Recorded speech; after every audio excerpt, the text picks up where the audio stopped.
Hi, this is Allen Richardson again. Welcome to 1,000 Evidences for the Church of Jesus Christ of Latter-day Saints. This is episode 2.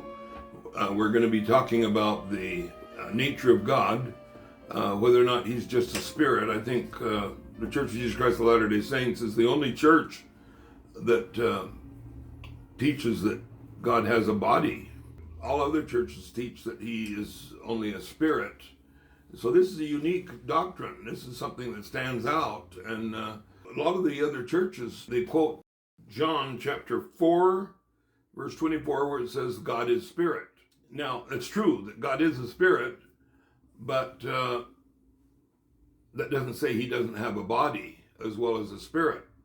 We are all spirits. This is one of our latter-day scriptures in Doctrine and Covenants, section 93, verse 33, says that we are all spirits. And Paul, he talks about our body as being a temple where our spirit can dwell within. He also compares our bodies to a tabernacle, which our spirit dwells. The tabernacle is mentioned in 2 Peter chapter 1, verse 13 and 14. The temple that he mentions that our spirits dwell within is 1 Corinthians chapter 3, verse 16 and 17. Paul also compares our body to something like clothing that we can put on and take off. Job chapter 10, verse 11. The Bible talks about Moses talking with God face to face. This would indicate that he has a face. He's not just a mist or a cloud. The face is mentioned in Exodus 33:11. Bible speaks of his hand. He laid not his hand.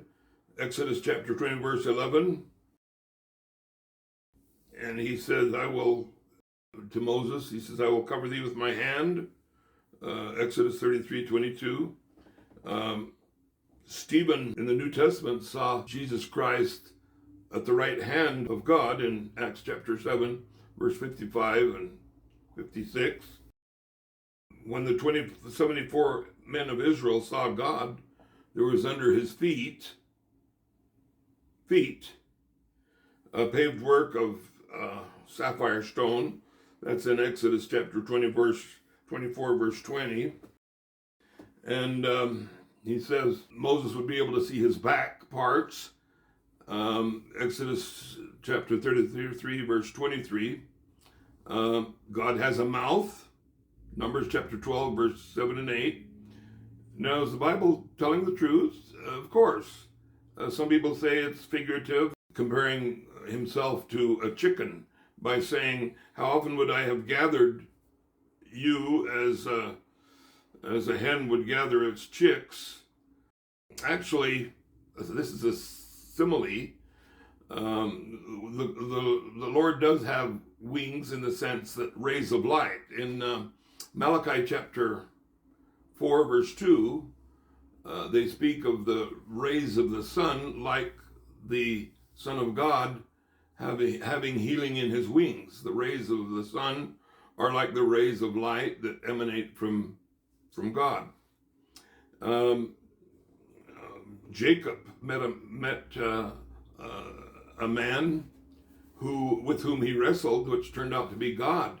You can't wrestle with a cloud or a mist. That's in Genesis 32, verse 24.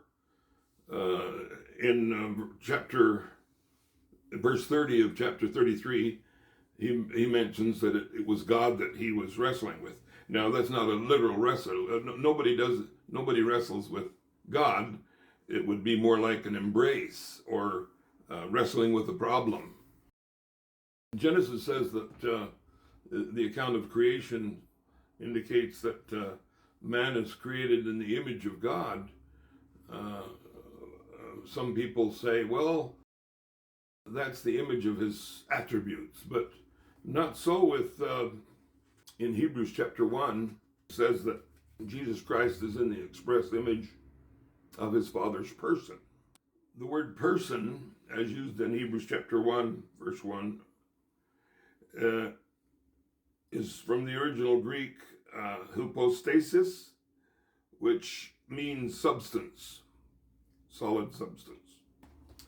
In Deuteronomy chapter 4, verse 28, the Lord prophesies that the people will serve idols, which are the work of men's hands, wood and stone, which neither see nor hear nor eat nor smell. That means it's indicating that the true God does see and hear and eat and smell.